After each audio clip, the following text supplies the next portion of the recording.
Telah kita uraikan dan telah kita ketahui bersama bahwa dari ayat pertama Al-Baqarah sampai dengan ayat ke-21 Allah Subhanahu wa taala menginginkan seluruh manusia, hamba-hambanya, menjadi pribadi-pribadi yang baik dan berkehidupan di muka bumi membawa misi yang telah Allah tetapkan dengan sukses dan bahagia. Sekalipun pada umumnya manusia dalam sikapnya terhadap Allah dan berkehidupan memiliki 4 klasifikasi sekaligus 4 kualifikasi. Ada yang beriman dan mau menaati Allah, ada yang ingkar dan berpaling dari Allah, ada yang mengatakan beriman tapi perilakunya jauh dari ibadah kepada Allah, dan ada yang mengatakan beriman tapi antara hati dan perilakunya menyakiti ajaran-ajaran yang bahkan telah ditetapkan oleh Allah Subhanahu wa taala. Baik mukmin, kafir, kafar ataupun munafik, seluruhnya sepanjang masih berkehidupan dan nyawanya belum sampai di kerongkongan, Allah dengan sifat Rahman dan Rahimnya menginginkan semua kembali pada jalan kebaikan dan mendapatkan kemuliaan dengan cara menyembah Allah Subhanahu wa taala. Maka di ayat ke-21 kita telah sempurnakan bahasannya dalam bentuk kasih dan sayang Allah Subhanahu wa taala. Allah berfirman, "Ya ayyuhan nasu a'budu rabbakumul ladzi khalaqakum walladzina min qablikum la'allakum tattaqun." Hei semua manusia tanpa kecuali, ayo kembali menjadi baik, kembali menjadi saleh. Kesolehan ini akan menghadirkan kebahagiaan dan kesenangan untuk hidupmu dunia akhirat. Maka jalan menuju itu adalah kembali kepada Allah dengan mengerjakan ibadah. Maka sembah Allah, kembali ibadah kepada Allah. Yang Allah Maha tahu jalan kebahagiaanmu itu dengan menciptamu. Karena Allah yang menciptamu, Allah tahu jalannya.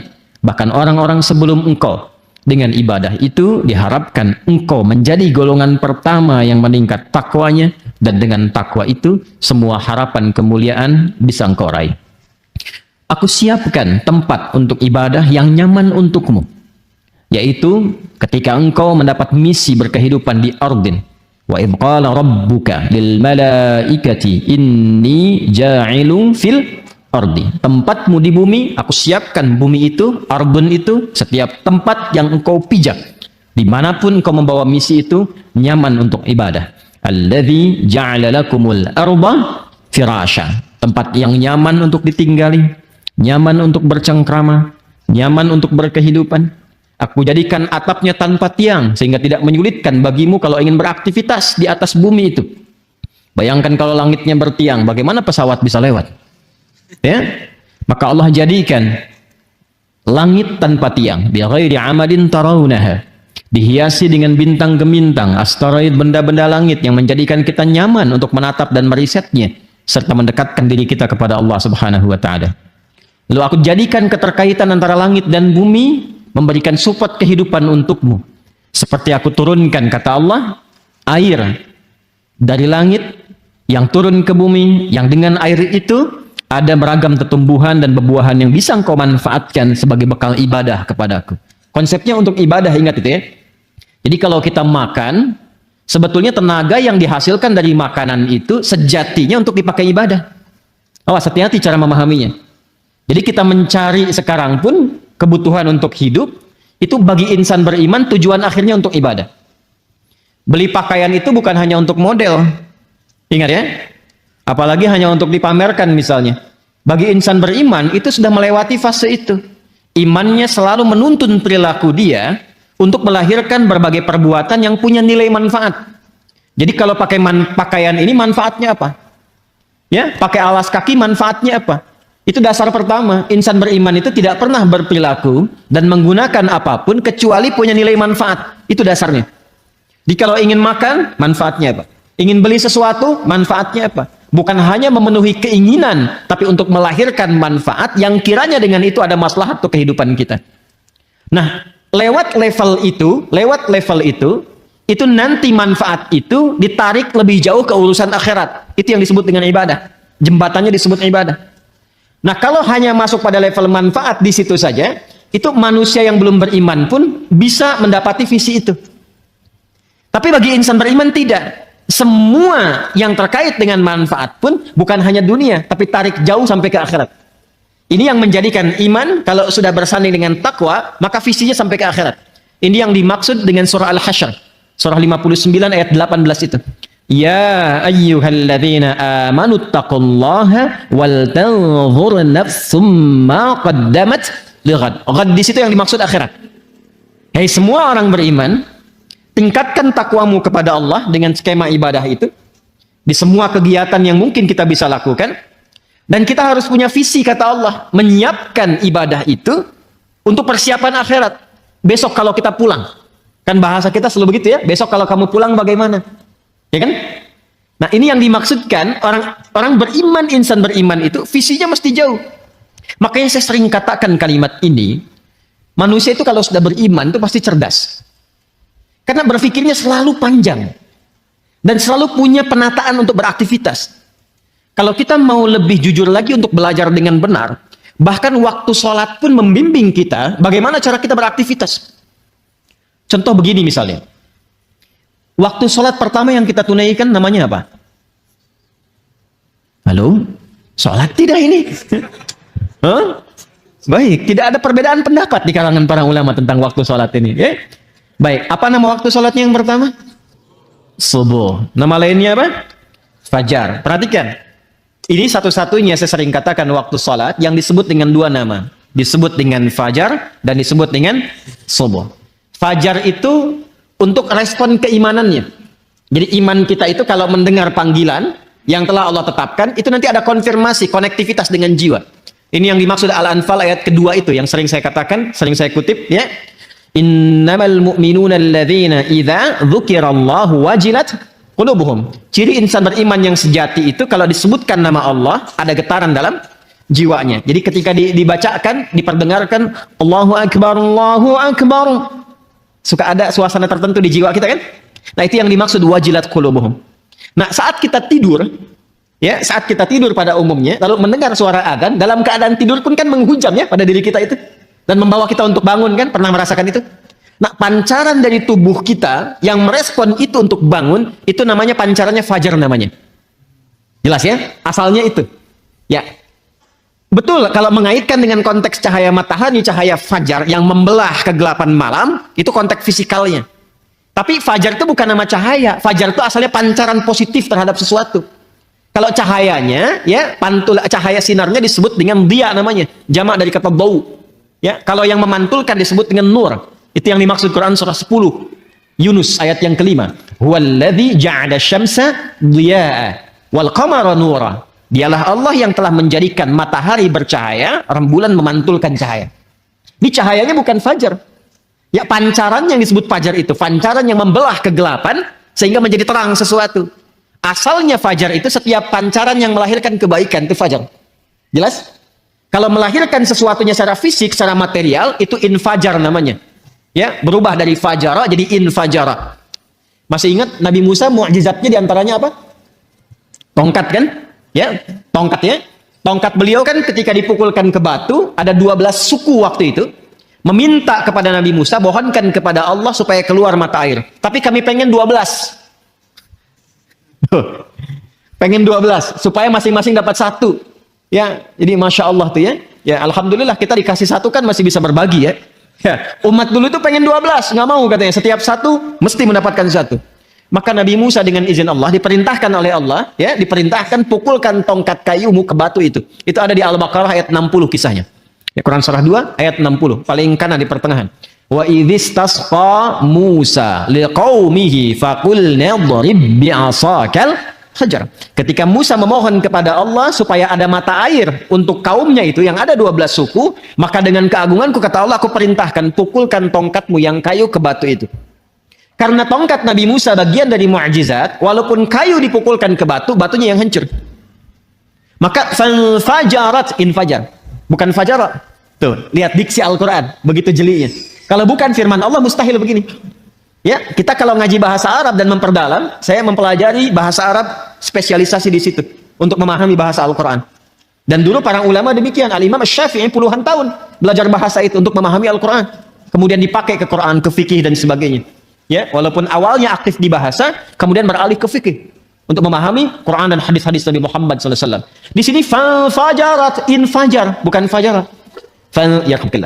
Fajarat min husnata asyrata aina, maka memancarlah 12 mata air. Itu infajar. Jadi kalau fajar itu pancarannya, kalau mengalirkan sesuatu yang fisikal disebut dengan infajar.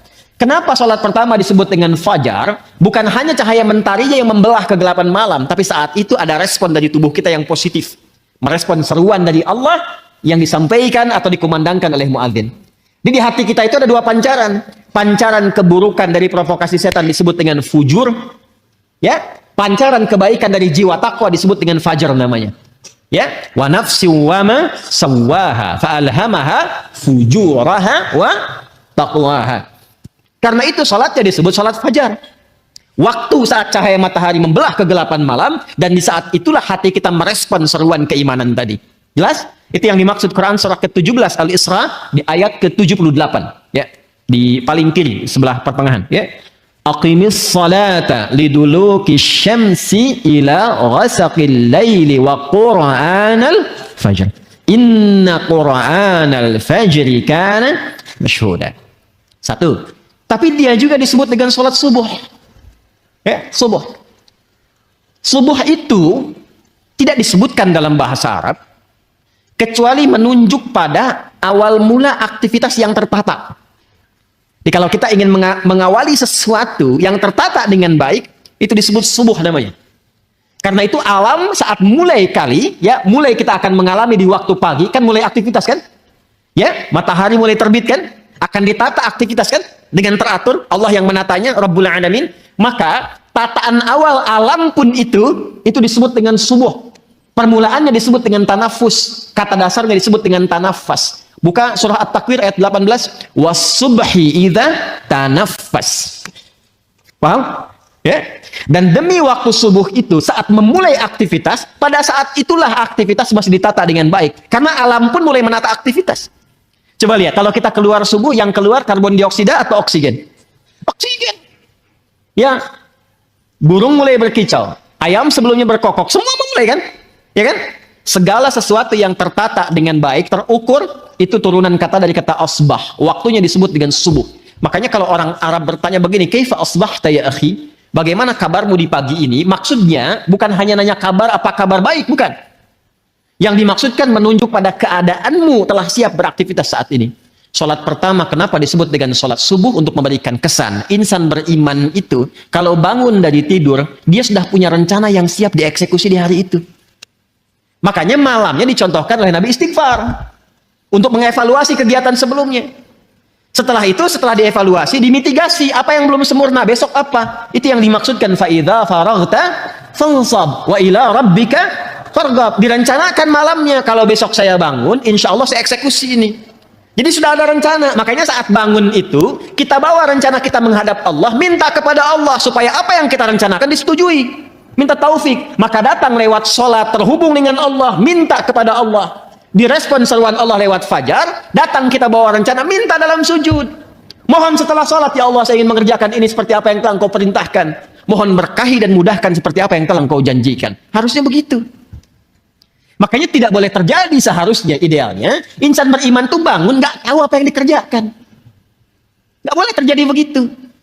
Ini anak kalau saya tanya, besok jam 7 mau apa? Harus sudah jelas. Jam 9 ada di mana? Hah? Jam 11 ngapain? Jumatan. Besok kan Jumat. Kan? Oh, masih bingung. Harus paham. Ya.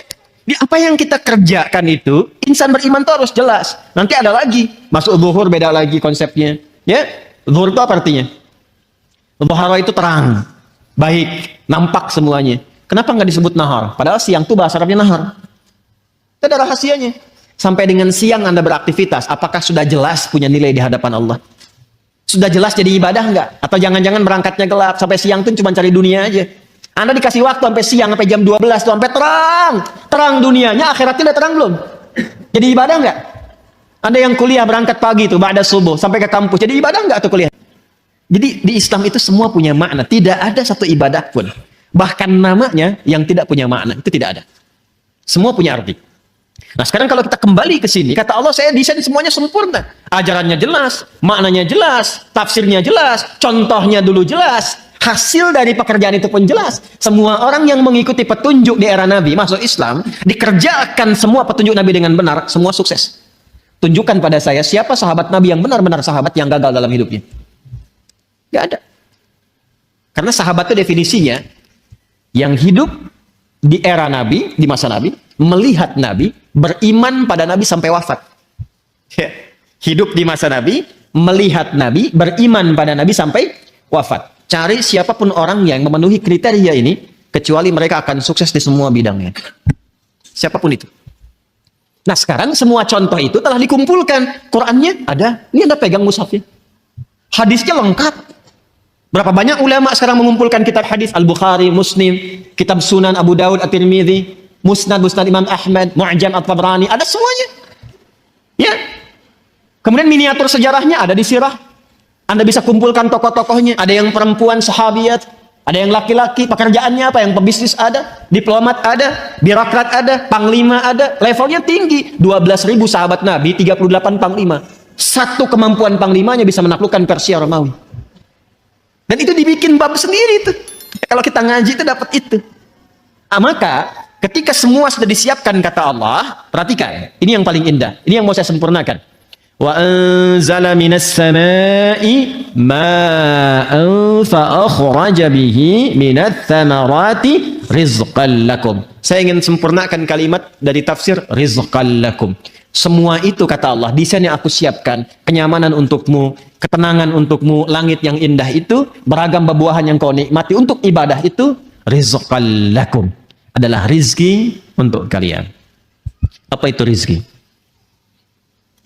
Ini, ya kalau kita memahami ayat Quran secara benar, maka tidak ada satupun kalimat yang keluar di lisan kita kecuali fabi ayyi ala'i rabbikuma tukadziban. Semua yang Allah kasih itu untuk kebahagiaan kita, untuk kenikmatan kita, kebahagiaan kita, ketenangan kita, bahkan semua untuk kita. Ibadah pun balik ke kita. Kenyamanan, ketenangan. Bahkan ketika diciptakan pun kata Allah itu rezeki buat kamu. Jadi sebenarnya nggak ada beban dari Allah itu untuk kita. Nggak ada beban. Ketika diberikan ujian pun itu jawaban dari harapan kita. Kan kadang kita meminta sesuatu kan. Lalu Allah berikan jalan, pintunya. Nah pintu itu yang kita lewati itu. Tapi kalau buka pintu, maaf, itu ada pintu di sana, saya di sini. Mungkin nggak saya keluar dari masjid kalau nggak saya lewat situ. Itu ada pintu di sana, saya ada di sini. Saya ingin keluar dari masjid ini. Mungkin nggak saya bisa keluar kalau saya nggak jalan ke situ? Nggak mungkin. Mungkin nggak saya keluar kalau pintunya nggak dibuka? Nggak mungkin. Karena itu ketika kita berharap sesuatu, Allah berikan jalan.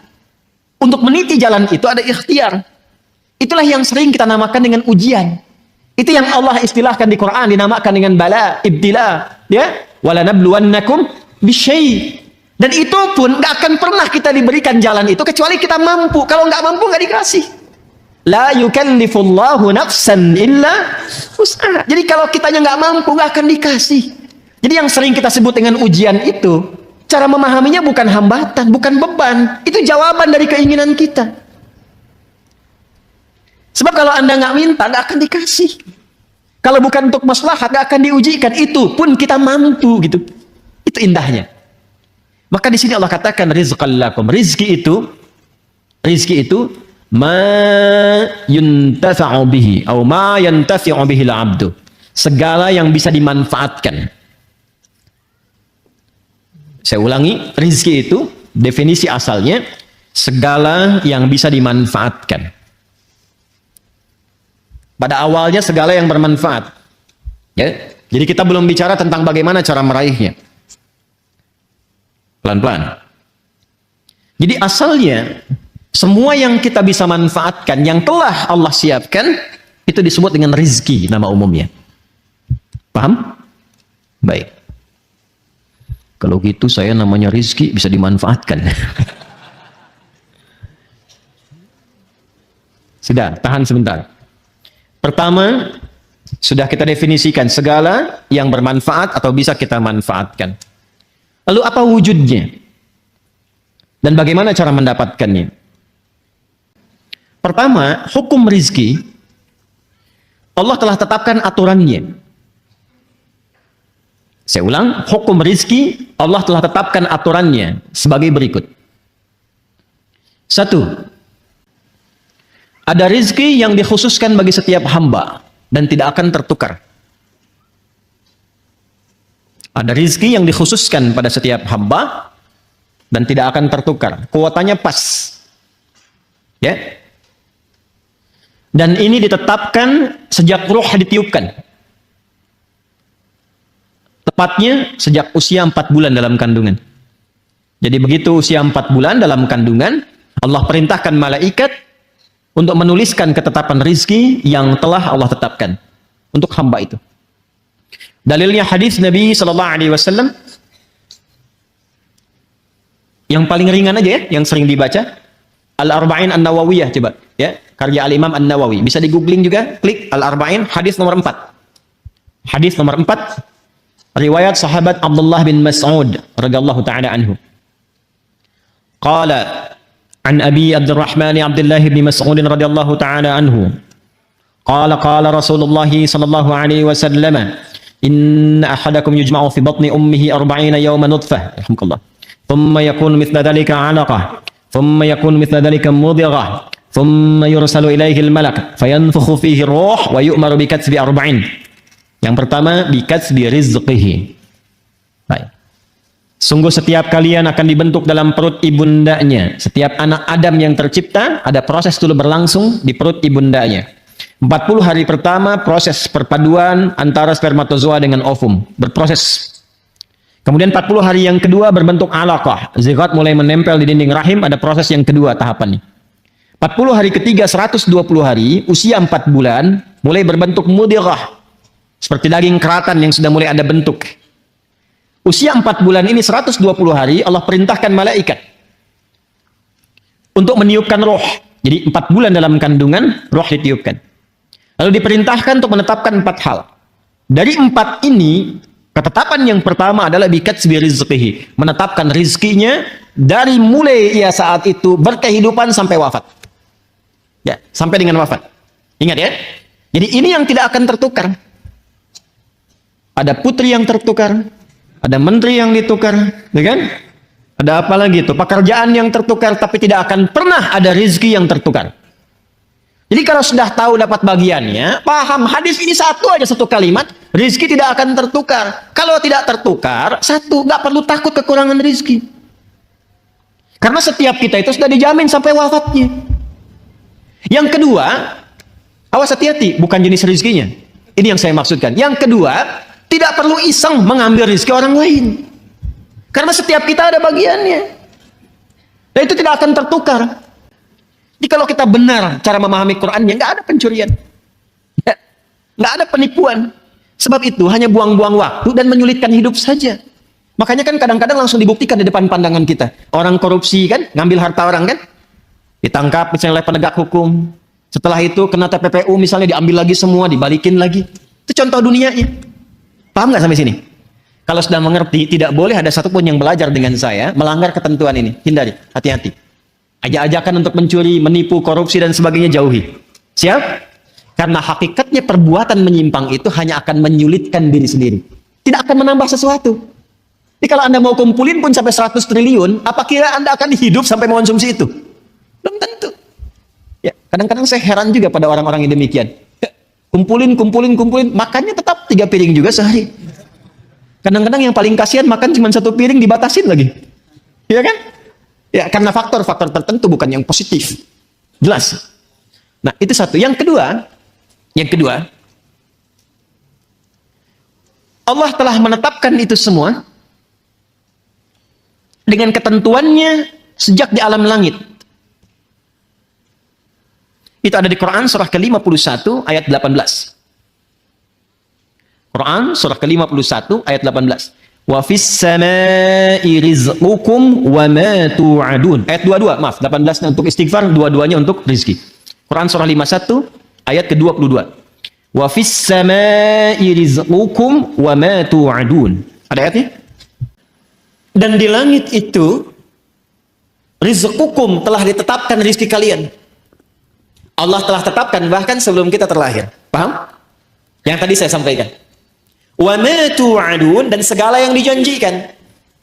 Maksudnya apa? Terkait dengan rizki ini pun, ini pasti Allah janjikan ketika engkau pun dalam kandungan sampai terlahir, tu'adun, dijanjikan oleh Allah akan diberikan sesuai dengan batas hidupnya. Batas hidup itu yang disebut dengan ajal namanya. Ingat ya? Batasnya disebut apa? Ajal. Ingat, ada umur, ada ajal, itu berbeda. Batasnya disebut dengan ajal. Karena itu dalam hadis tadi, antara rizki dengan ajal itu beriringan. Bikatsbi rizqihi wa ajalihi. Allah memerintahkan malaikat sejak anak berusia 4 bulan dalam kandungan ibundanya, ditetapkan rizki yang bersamaan dengan waktu berkehidupannya, ajalnya. Misal ya. Misalnya ditetapkan ajalnya 60 tahun. Maka rizki yang Allah tetapkan pun ditetapkan untuk kebutuhan selama 60 tahun ini sampai wafat. Kalau sudah tiba ajalnya, maka selesai rizkinya. Ya, wafat ia, kembali kepada Allah, nggak bisa maju, nggak bisa mundur, tetap di sini. Sesuai dengan waktunya, sesuai kuotanya. Itu ada di Quran surah ke-7, Al-A'raf ayat 34. Walikulli ummatin ajal.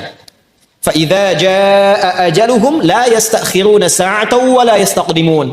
Semua umat yang berkehidupan di bumi, bukan 1-2 orang.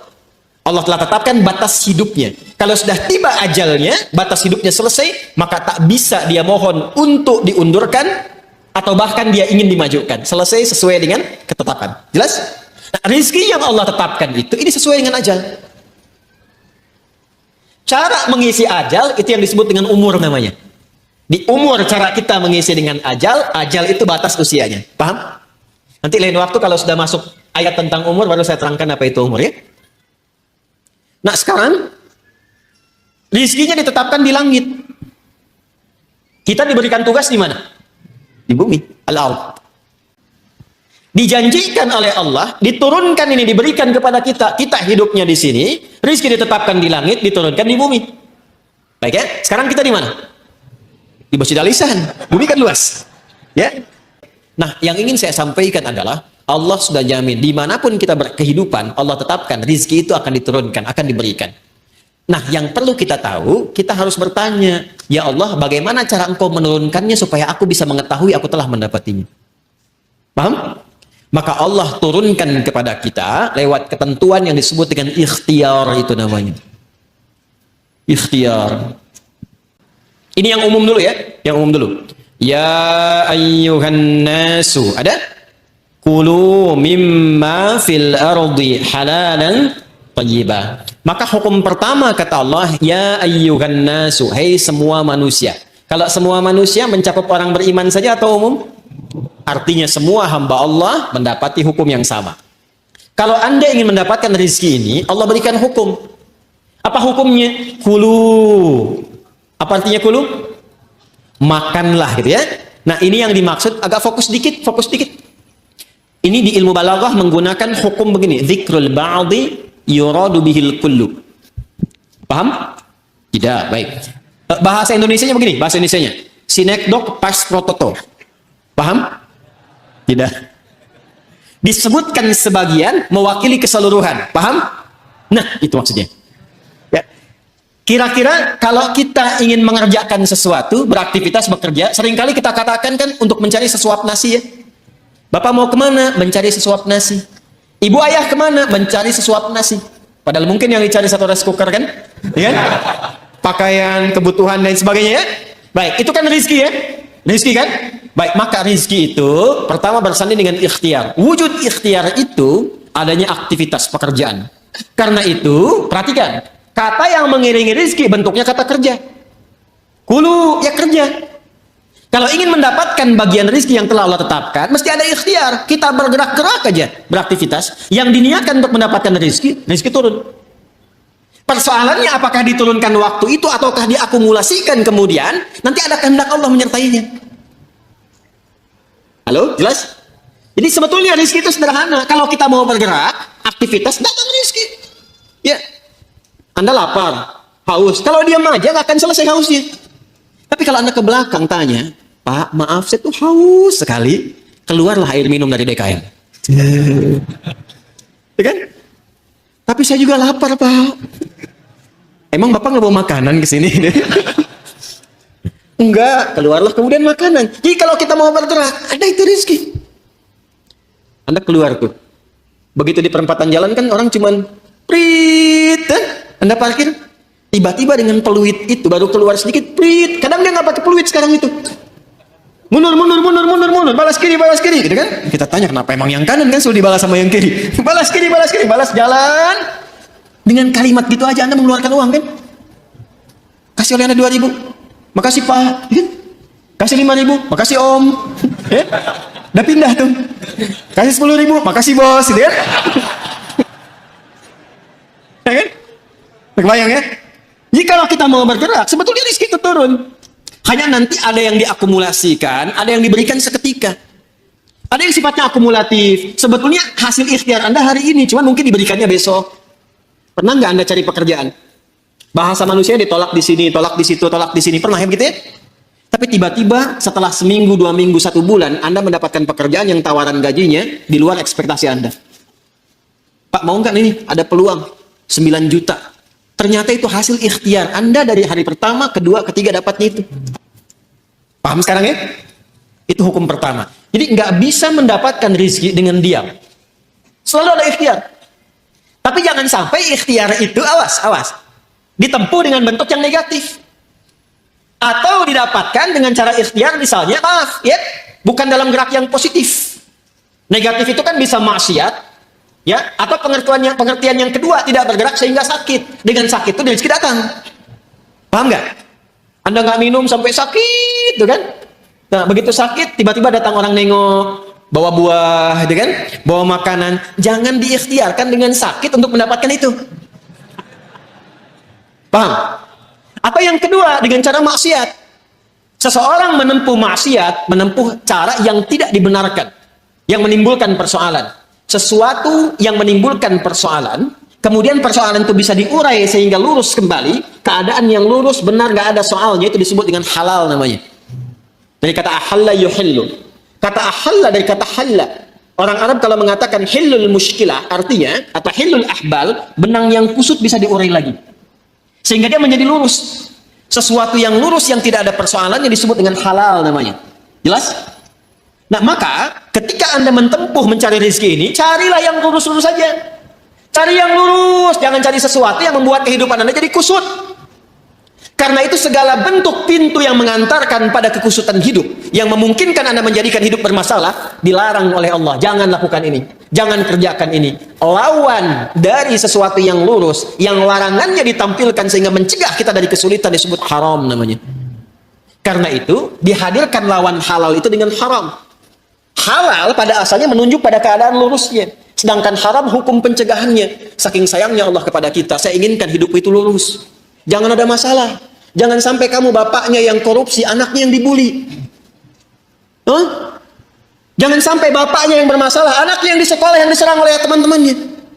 Anak SD diteriaki, bapak kamu koruptor ya, bapak kamu koruptor ya. Apa Anda tega melihat anak Anda bermasalah di sekolahnya? Hanya karena perbuatan bapaknya. Tuh. Maka kata Allah yang lurus-lurus saja. Gak usah menipu, gak usah korupsi, gak usah nyogok, lurus aja. Kan tadi tahu rizkinya sudah ditentukan, gak akan tertukar. Besok meninggal juga kok. Mau meninggal besok? Huh? Paham nggak? Paham sampai sini ya? Nah, kalau sudah paham, kalau sudah dapat yang itu, cari yang baik-baik untuk tubuh kita. Tadi jangan sampai mendapatkan sesuatu, betul cara dapatnya halal. Cuman mengonsumsi yang lain yang kira-kira nggak sehat untuk tubuh. Dapat harta dengan halal, beli durian. Duriannya bagus, tapi kalau makan durian 100 biji, kan masalah. Maka idealnya dapatkan dengan cara yang benar, konsumsi dengan cara yang menyehatkan. Cara yang menyehatkan itu bahasa Arabnya thayyib. Dari kata tabba, ya kan? Orang yang berkontribusi membantu supaya sehat disebut tabib. Bahasa kitanya dokter. Maka Allah tegaskan supaya kita nggak banyak nanya lagi, kulu mimma fil ardi halalan. Itu maksudnya. Halalan thayyiban. Ya. Jadi mencari rezekinya di mana? Halo? Di langit telah ditetapkan rezeki. Diturunkan ke mana? Ke bumi. Maka cara kita berikhtiar, ikhtiarnya di mana? Di bumi. Tapi apakah mungkin mencari rezeki di bumi, semuanya bumi kita kelilingin? Tidak kan? Karena itulah ayat yang mengatakan mimma, singkatan dari min dan ma, di setiap tempat yang mampu engkau pijak. Jadi kalau misalnya Anda merasa nggak ada peluang di sekitaran ini, pindah. Kan Bekasi luas. Itu baru Bekasi. Nggak ada di PTM pindah PJS, nggak ada PJS pindah Greenview, nggak ada di sini pindah Pekayon. Pekayon aja masih luas. Nggak ada di selatan pindah utara. Nggak ada di utara pindah timur. Ya kan? Nggak ada di timur, pindah dari kota ke kabupaten, Kabupaten Bekasi. Nggak ada di situ, geser, pindah Depok. Nggak ada Depok, pindah. Banyak sekali tempat bisa dipijak. Jangan jadikan alasan ketika nggak menemukan di satu tempat, Anda berbuat maksiat. Bukan Anda di sana maksudnya, ya. Ini contoh aja umum. Jangan jadi alasan, kalau Anda tidak mendapatkan di satu tempat, jangan jadikan pijakan itu untuk berbuat maksiat. Aduh, udah sekarang susah Ustaz jadi yang halal, itu aja yang haram susah. Kenapa sih harus selalu banyak alasan? Allah sudah menjamin, kenapa manusianya bikin susah? Paham sampai sini? Jelas ya? Nah, ini bagian yang pertama, ini hukum umum. Jadi kalau ingin mendapatkan rezeki, ingin mendapatkan kesuksesan dalam konteks berkehidupan, maka silahkan beraktivitas. Silahkan bekerja, silahkan semangat. Dan iringi pengetahuan untuk menambah itu, menambah kuantitas dan kualitasnya. Biasanya nanti persamaannya semakin tinggi ilmunya, semakin juga cepat mendapatkan rezekinya. Makanya S1 dengan S2 beda kan? Dari salarinya saja kan? S2 dengan S3 beda kan? Ya kan? Nah, maka kalau ingin tingkatkan silakan ada skema pengetahuan, ada skema rajin untuk beraktivitas. Semakin Anda menguatkan diri, semakin rajin, semakin kuat, semakin banyak bisa dapatkan. Jadi kalau masalah rezeki, yang teori pertama hukum umum tidak dikorelasikan dulu dengan iman. Jadi di sini tidak bisa Anda berkata begini, ya Allah, aku sudah beriman, kenapa dia kaya aku tidak? Padahal dia nggak beriman. Allah balik nanya, kamu kerja nggak Joni? Kan aku udah bikin hukum. Dia memang belum beriman, tapi dia lihat tuh keluarnya kapan, kerjanya bagaimana. Kamu belajar 2 jam, dia 8 jam. Ya kan? Dia punya kreativitas, punya inovasi. Kamu cuma lihat, manfaatkan, kerja begini, kamu ketinggalan. Kalau kamu mau seperti itu, ya kamu taikan tenaganya, ekstra, tambahkan, dan seterusnya.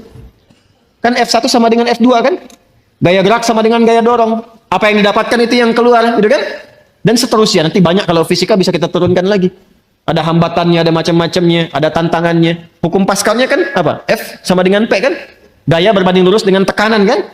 Iya kan? Jadi kalau Anda bergaya, ingin tampil, ingin keluar, akan selalu ada tantangan-tantangan di depan. Dan semakin banyak gaya, semakin banyak tantangan. Ya kan? Semakin banyak gaya, semakin banyak tantangan. Semakin ingin bergaya, semakin banyak tekanan. Kan F berbanding lurus dengan P. Ya, belajar fisika ya? Baik. Nah, itu hukum pertama. 2, Ustaz. Ya Allah, kami beriman. Apa manfaat iman kami untuk rezeki kami? Ini mahal ini informasinya. Karena dari Quran langsung. Apa manfaat iman kami untuk rezeki kami? Maka bagi insan beriman dipindahkan oleh Allah ayatnya dari hukum umum ke hukum khusus. Pertanyaannya sampai malam ini waktu Indonesia bagian barat ini dari Bekasi, kita semua, kita udah masuk ke hukum ini belum? Pertanyaannya begini. Kita beriman tidak? Beriman. Sekarang Allah turunkan hukum khusus bagi insan beriman yang tidak berlaku umum. Kalau kita ikuti, maka terjawab pertanyaan kita, ya Allah, apa manfaat iman kami kepadamu yang hubungannya dengan rezeki? Ya. Dampak iman kami terhadap rezeki apa? Maka diturunkanlah ayat 172 di surah Al-Baqarah itu. Yang tadi 168 sekarang pindah ke 172. Paling kiri agak ke atas sedikit ya. Maka yang tadi ya ayyuhan nasu, yang ini ya ayyuhalladzina amanu. Sudah beda ya? Yang Al-Baqarah 168 ya ayyuhan nas. Al-Baqarah 172 ya ayyuhalladzina amanu. Jelas? Hei semua yang telah menyatakan dirinya beriman. Kulu tetap sama dulu. Ikhtiarnya sama. Jadi bukan berarti sudah beriman gak ada ikhtiar. Tetap kamu pun kalau sudah beriman tetap hukum ikhtiar berlaku kata Allah. Yang nggak bisa, ya Allah, asyhadu an la ilaha illallah, asyhadu anna Muhammadar Rasulullah. Jatuh emas 10 kilo dari langit, boom. Nggak begitu. Tetap ikhtiar, kulu kerja juga. Tapi perhatikan cara bekerjanya insan beriman. Ini yang ingin saya maksudkan. Dan ini bukan sesuatu yang menghasilkan keluhan. Jadi kalau kita sudah mengerti dan benar-benar beriman, ikuti ayat ini, perhatikan jaminannya. Kulu min tayyibati ma razaqnakum. Fokus baik-baik. Pada hukum umum ya ayyuhan nasu kulu mimma fil ardi, hukum ikhtiarnya dibuat oleh Allah Subhanahu wa taala dengan hukum umum yang rizkinya akan turun berdasarkan dengan kerasnya ikhtiar. Semakin tinggi ilmunya, semakin banyak kerjanya, semakin juga berbanding lurus dengan rizki atau kuantitas rizki yang didapatkan. Jadi kalau kerjanya makin keras, ya kan? Makin kuat, makin disiplin, makin banyak waktunya, maka demikianlah kuantitas rizki makin datang, makin banyak, makin banyak, makin banyak. Bagi insan beriman, Allah rubah hukumnya. Perhatikan. Kulu min tayyibati. Dihapuskan kalimat mimma fil ardinya. Kulu min tayyibati ma razaqnakum. Dan yang paling dahsyat, diganti kata mimma fil ardi dengan kalimat ma razaqnakum. Perhatikan cara menerjemahkannya. Kalau kita baca Quran, bacanya begini, ya ayyuhalladzina amanu kulu min tayyibati ma razaqnakum. Tapi kalau kita terjemahkan, cara membacanya begini. Hai semua insan beriman, ma razaqnakum, telah banyak aku siapkan. Dengan keagunganku aku telah siapkan rizki untukmu. Jelas? Paham gak sampai sini? Nah, bagaimana cara mendapatinya? Maka mencarilah, berikhtiarlah untuk mendapatkan aku yang telah siapkan itu, yang telah aku siapkan itu dengan imanmu. Bagaimana ya Allah cara mencari rizki dengan iman? Pertama, Allah buang pada bagian kedua kata halal yang gak disebutkan. Kenapa dibuang kata halal? Karena bagi insan beriman itu, imannya sudah otomatis membimbing ia pada segala yang halal. Pengertiannya apa? Pengertiannya, setiap insan beriman itu mustahil mencari yang haram. Jadi kalau kita insan beriman selalu terpikir mencari yang halal, itu rizkinya Allah akan dekatkan kepada kita. Sehingga tidak lelah mencarinya. Itu maksudnya. Jadi sekarang kalau mau kerja, kalau mau cari apapun, yang dibayangkan pertama kali jangan sulitnya dulu. Jangan capeknya. Jangan jauhnya, yang dibayangkan halalnya. Ya, jadi yang terbayang itu apa yang dihalalkan oleh Allah. Konsultasi ke ulama, lihat bakat Anda, minta sama Allah. Kalau Anda lakukan ini, kata Allah, aku mudahkan engkau mendapatinya, bukan engkau lelah mencarinya. Itu yang dimaksudkan. Jelas sampai sini? Nah, kalaupun sudah dapat, iman itu akan membimbing kita untuk selalu menyikapi rezeki dengan asas manfaat. Jadi yang Allah berikan nanti berkahnya. Dan berkah itu nggak dilihat pada banyaknya. Nggak dilihat pada banyaknya, karena setiap yang berkah itu pasti mengandung manfaat. Di ciri insan beriman itu sudah nggak lelah mendapatinya, lalu nafsunya ditata oleh Allah supaya memanfaatkan apa yang dicari itu, segala yang bermanfaat untuk dirinya saja. Jadi akhirnya dia nggak sibuk banyak berpikir sesuatu, yang penting bermanfaat untuk dirinya, dia dapatkan. Saya beri contoh begini, yang paling gampang memahaminya. Bapak Ibu kalau haus itu butuh apa? Minum. Sederhananya kan ada minuman, kita minum selesai haus kan? Itu konsep dasarnya. Jadi kalau ada air bening, ini air misalnya bening, airnya bagus, menyehatkan, baik. Kalau diminum, hausnya hilang nggak? Nah, itulah asas manfaat namanya. Saya bukan ingin contohkan saya minum, bukan. Saya tidak terbiasa ceramah sambil minum. Ya, karena memang nggak mungkin ceramah sambil minum itu ya. Ya, simpan dulu. Itu. Yang saya ingin katakan, prinsip minum itu menghilangkan haus. Tapi persoalannya ketika nafsu menunggangi itu, ini masalah. Minum Pak, nggak mau yang ini ya? Pengen buah naga. Naganya coba yang di Depok ya caranya. Kebayang nggak? Sekalian beli nasi goreng ya ke kebun sirih, mampir di situ. Jam segini suruh nyari nasi goreng yang di kebun sirih. Padahal di depan udah banyak keliling-keliling, tek. Nyari sana macet, dapat buah naga, begitu mau kebun sirih tutup. Kayaknya nggak makan gitu. Itulah nafsu. Itulah nafsu. Kalau sudah ditunggangi oleh nafsu berdasarkan provokasi setan. Paham nggak sampai sini? Maka insan beriman itu kalau dia mencari rezeki dengan imannya, maka Allah akan bimbing dia mendapatkan rezeki itu dan dijamaahkan bentuk thayyibnya dalam bentuk berkah. Min thayyibati, aku tambahkan kualitasnya sekalipun dalam pandangan manusia kuantitasnya terlihat sedikit. Contoh begini, 1 juta dengan 10 juta banyak mana? Tapi kalau 1 jutanya berkah, maka akan berbeda kisahnya. Akan berbeda kisahnya. 1 juta kalau berkah dengan 10 juta tidak berkah. Demi Allah saya katakan, 10 juta tidak berkah, besok dipakai, besok habis. 1 juta berkah, besok dipakai sampai akhir bulan nggak habis-habis. Nggak habis-habis. Saya pernah kisahkan ini kan, saya punya teman dulu di Tripoli itu. Ya, dia dari Bukit Tinggi itu, diberikan oleh ibunya yang penyayang. Masya Allah. Rizki yang paling halal yang pernah dikumpulkan oleh ibunya. Sejumlah $50. Ia berangkat teman-teman sampai di Tripoli. Selama 4 tahun, itu nggak habis $50 itu. Dan nggak pernah terpakai. $50. Sampai dia berazam mohon pada Allah, saya ingin ganti perjuangan ibu saya memberi saya ini dengan menghajikan beliau. Dan dikabul oleh Allah. $50. Cobalah main ke daerah-daerah. Kadang-kadang memang mesti kita ke desa-desa. Rindu suasana itu. Cobalah. Masya Allah. Hidup dengan 100.000, 200.000, 1 bulan cuma 300.000. Tapi kalau kita datang tuh ikan ada, buah ada. Kayaknya nggak pernah ada masalah, senyum gitu. Ayo damang, alhamdulillah saya Pak. Masya Allah, ayo kan dia tuang. Tuh dia tuang. Jadi Masya Allah, makan dengan sambal aja, dengan kecap, dengan kayaknya enak gitu kan. Saya pernah diajak oleh salah satu jamaah itu. Satu tempat, dia punya tempat di Garut. Ini kisah nyata. Kakeknya itu baiknya luar biasa. Ini nyata ya, saya nggak pernah cerita mengarang gitu. Itu kakeknya punya lahan, selalu ditanami buah-buahan. Bahkan yang punya tetangga pun beliau kasih itu benihnya. Sampai cucunya yang dekat dengan kami, sampai bingung nanya, kayak kenapa harus tambahin begini? Nggak apa-apa, yang penting manfaat. Sampai sekarang, teman-teman sekalian, itu Masya Allah, kalau sudah tumbuh, kayak alpukat itu nggak kenal musim. Dia selalu tumbuh di musim manapun. Dan kalau sudah habis, muncul lagi buahnya. Muncul lagi buahnya. Itu besar buah alpukatnya, itu bisa sebesar cangkir kelapa itu. Lalu ikan-ikannya tuh, Masya Allah, ikannya ada, airnya mengalir dari Cipanas, hangat gitu ya. Itu selalu seperti itu, berkah, baik. Itulah keberkahan. Jadi kalau datang ke sana, ikan tinggal mancing, ngambil sendiri. Alpukat ada, kelapa ada. Dan itu sesuatu yang sangat indah, uniknya nggak habis-habis. Kan siapa yang menjadikan itu? Allah kan? Tadi hukumnya kan? Fa akhraja bihi minas samarati rizqan lakum. Jadi sebetulnya kalau kita mencari pakai iman, dunia ini nggak jadi beban. Yang jadi beban itu nafsu. Iya kan? Ya, yang jadi beban itu apa? Nafsu. Pakaian fungsi menutupi aurat, tampil dengan baik. Tapi kalau semua model ingin dimiliki, capek kan? Cuman sekedar beli daster harus ke Paris. Padahal Citayam mungkin banyak gitu kan?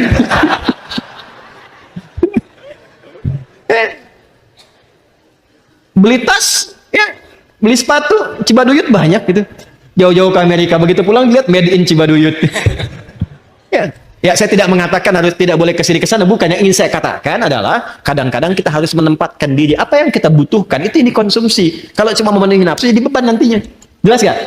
Nah, jadi kalau kita mencari dengan iman, yang pertama dilakukan adalah kita mendekat kepada Allah, lalu Allah akan mendekatkan rizkinya kepada kita sehingga membuat rizki itu mudah didapatkan, bukan kita lelah mencarinya.